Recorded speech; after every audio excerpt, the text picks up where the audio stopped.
Dax Shepard and Kristen Bell, Normalize Struggle Love, and I have a problem with that. Part two. So I am responding to this comment because this is one of my mutuals who's also been doing some great videos on Dax and just how problematic he is. So go find them on their page.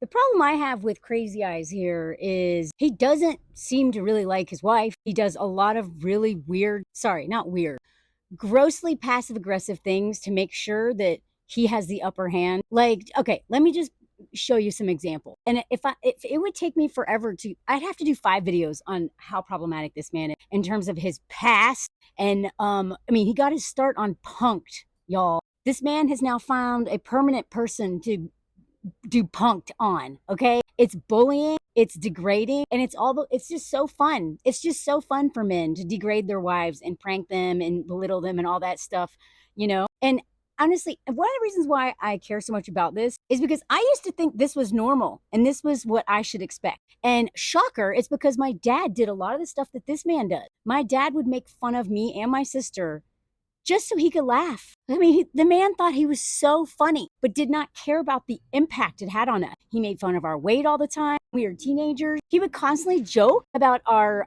virginity status, like grossly inappropriate stuff. One time when we showed up on vacation, he opened the door and I mean, we were like, I don't know, I was like 30 or something. And he goes, "Oh, hey, I didn't order 2 hookers."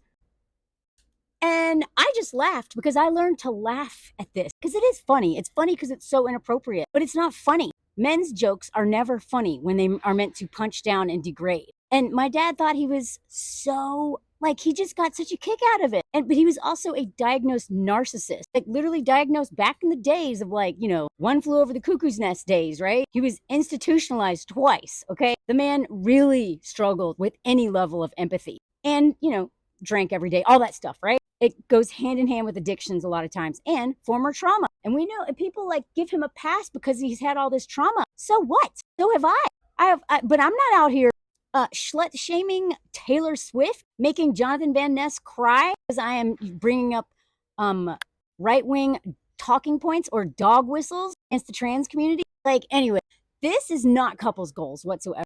I do not care about this man. I don't really care about her. We don't know them. What I have a problem with is they literally sell couples goals. Like they have been even been clear about it. That's what they're trying to do is normalize couples fighting. This is not normal. This is not okay. Couples should not hate each other this much. This is struggle love. Now, she's not perfect either. Like, girl, value yourself more. Get some more help with codependency because I think you still got some work to do. You're not setting a good example for women. Like, and one of the reasons why they're so relatable, especially during the pandemic, is because so many women realized that their husbands hated them and that they realized they hate their husbands because they were forced to be in the same house with them for so long. That's why there are so many divorces during the pandemic. But instead, they're like, yeah, we hate each other. We fight all the time, but we're still together. You got to work it out. If my husband treated me the way this man talks about her in front of millions of followers. He's got like 4 million followers. That doesn't even include all the people who read his, articles about the things he says and watches him on TV. That's just the people who follow him or, listen to his stupid podcast where he's a devil's advocate. I'm gonna make a whole nother video on devil's advocate. Fork devil's advocate. So one of the many fights that they talk about, like it's totally normal, that made them almost break up. It started because she changed the music and that made him mad. But it really came down to him not wanting to wear a helmet. And this right here is what really says a lot. You know how he claimed that he, wasn't going to get, it was his idea to not get married until gay marriage was legal. Y'all do not believe men. He does not care that much about gay people. Clearly, based on the way he traded Jonathan Van Ness on his podcast like 2 days ago. And then he says that he didn't want to wear a helmet. He should be observing the local culture and not wear it. What? So another thing, y'all, I do not know this man, okay? I'm criticizing the message that they're putting out there that normalizes really messed up stuff. And as somebody who used to argue with my dad about him refusing to wear a seatbelt, nobody can tell me what to do. That's not fair. And I'm like, yeah, but if we're in a car with you and you're not riding your seatbelt and you get thrown out the window and die, we not only have to deal with your death, but we also have to deal with the guilt of you dying because of us. And you're okay with that? Yep, I'm okay with that. Somebody who claims to love his family so much but refuses to wear a helmet is like That is so selfish. And to observe local culture. Sure, bro. I'm sure that's why you're doing it. God. So this caused a fight that they were screaming so bad. And when they on their way to her mom's place. Oh, and then like the stuff this man said, and the fact that she recalls this, like, haha, this is so normal. Girl. So she says he said to himself, I hate this girl I'm sitting next to. And all this stuff. I can't read it because the caption's in the way. So then they sat down and watched Alf, and he sat for 3 episodes with her and then finally just got up and left. But it's okay. They talked about it. They figured it out. They worked it out. And then she's like, you know, Jimmy, we continued dating. That's the moral of the story. What? We worked through it. It's about compromise. Compromising what? I feel like she's the only one who ever compromises. This man sounds like he's like, has all these boundaries. The dude sounds like Jonah Hill, to be honest. And then she has to compromise to meet these boundaries that are actually quite controlling. Because just watch. Doesn't seem like he cares much about her boundaries. It also sounds like he doesn't do any work at home. Sounds like the king baby of weaponized incompetence. Or not even that. He doesn't even pretend to be stupid. He just outright refuses. So on a Justin Long podcast, do we need this man's friend, Ashton Kutcher, Justin Long? I'm sorry, but you are the company you keep. She asked him to do some chores around the house. That's it. She said that the fight was pretty incredible. And by incredible, she means top of lungs screaming. Basically, she asked him to fold a couple towels. And she wrote a note asking him to fold some towels while she was gone to help out around the house. Now, we know what that's coded for, right? Men should not be helping women around the house. They should be equal participants. When they say help, that means he's doing crap. And then look, this is so Jonah Hill, y'all. He said, when you leave me notes, I feel really controlled. So then what did she say? Oh, okay, I totally hear you. It will never happen again. If I need something done around the house, I'll do it some other way because you're just a baby. This is Jonah Hill part 2, y'all. And just read this quote. This is intentional. They want to talk about their relationship so everyone sees that couples fight. No. This couples fight, but when you fight like this is not healthy. And y'all are trying to make this couple's goals.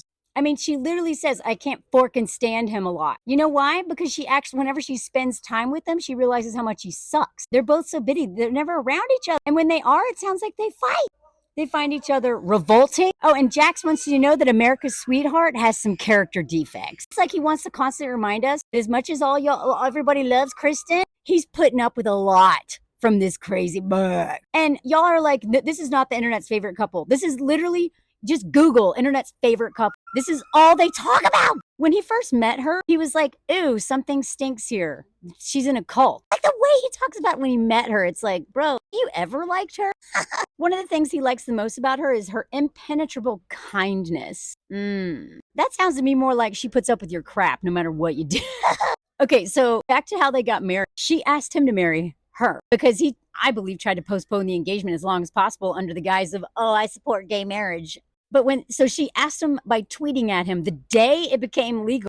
And then they had a courthouse wedding for $142. Whose idea do you think that was? Now, I hate wedding culture. I hate the whole bridezilla thing. My husband and I had a wedding for $1,000 because that was our budget, but it was a beautiful wedding. We had all our friends there. I'm sorry, but for a lot of women, and I'm guessing a Disney princess, probably wanted a beautiful wedding. And it doesn't have to be expensive. The point is to bring your friends together and your family and celebrate something. Again, if you really want a private wedding, great, good for you. But my guess is this was his idea because he won't even wear a wedding band. Y'all, he got a bell tattooed on him. Look at this. I don't like wearing jewelry, but I felt obligated to warn all the men that I'm taking. Dang. Look, he's like, do you see this? He's kind of like, oh, this stupid bars are making me, do something. I have to do this thing. So I got a tattoo. It's not even her name, though. It's a bell. You know what I mean? Like, y'all, a husband should be proud to wear that ring. One of the reasons why I realized some of this is so messed up is because I notice things that my husband does, and I'm like, oh yeah, that makes sense. That's how it should be. Like, he plays with his ring all the time. And he got really upset. I've lost my ring several times because I'm ADHD, and it's a long story. And he's so upset when I lose my ring. And he said several times, like, this, how important it is. He wears it with pride. Whenever he's proud of me, he's proud of us, he's proud of himself. But Dax makes it sound like he just has to put up with this stupid princess and that we should feel sorry for her. Oh, let me know if you want a part 2.